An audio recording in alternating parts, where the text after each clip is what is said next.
a radical, maybe not so radical theory about that, because so I think that the people who write stuff now, the very online, very slacktivist, online activist kind of people. If you look back at like the really great writers and creators that we had from previous generations, those people went through some shit, right? Like they went through wars and they went through really troubling times as a nation in the United States. So they went through all this tribulation. And at the end of it, they kind of came out like having accomplished something, like on the road to greater and greater things. Like they won wars, or they learned something from a loss in a war, or they fought for civil rights. They obtained something, they did something, they won something that they could hold and value, right? Like they accomplished something.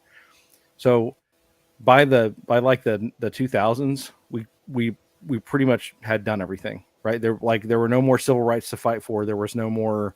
I mean, you had gay marriage that was kind of like on the fringes, but like that was pretty much it. Everyone kind of had the rights everybody else had, and everybody got along with everybody. And there was a lot of like, everyone was. That's why everyone remembers the 90s and 2000s so fondly, right?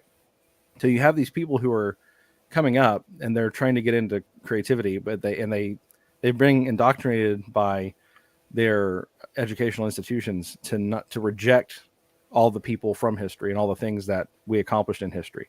No. Civil rights were actually not that good because we didn't go far enough. We didn't accomplish enough. So everything that was a victory has been twisted into like a fail state. So everything has actually failed. So they don't look at history. They don't learn from history. They have not gone through tribulations because they're soft and they've gone through the good times. Right. So because of that, they have nothing to draw from to write.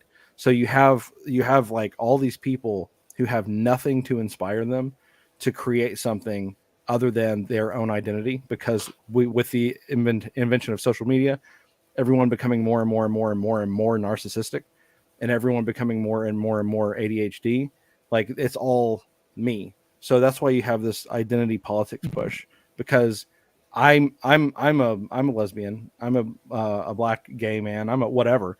So I need to see this because I'm the most important thing. So I can't relate to somebody else who went through something that I went through. I can't connect with them that way anymore.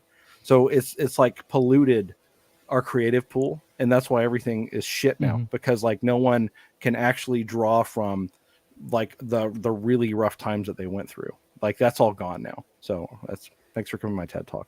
I think that makes sense. Like in Fight Club, they say Gen X is the they're all the middle children of history. Well, yeah. Any big thing to fight for. So that all makes sense. Right. It's like people, they want to be a hero. I mean, like at the core of it, like it's admirable. They want to get hit by a fire hose. They want to get hit by a baton. They want to stand up for something, but like there's nothing left that's real to stand up for. So they have to invent a dragon to slay. And so they're inventing all the dragons everywhere they can, running around with the sword, just chopping everywhere that they can, not caring about what they're hitting and the damage they're doing in the process. Yeah. Right. And yeah, they are more narcissistic, like you said. Reminds me of South Park. Before social media was real big, they had the SCAZs. Yeah. The SCAZs are the causes you wear in your pauses, the little wrist bracelets everyone had for a while. Yeah. There's always a different cause. We just do that online now. Yeah. Yes, yeah, exactly. It's in our bio, and we put flags by it. Yeah, exactly. Exactly right. The current thing.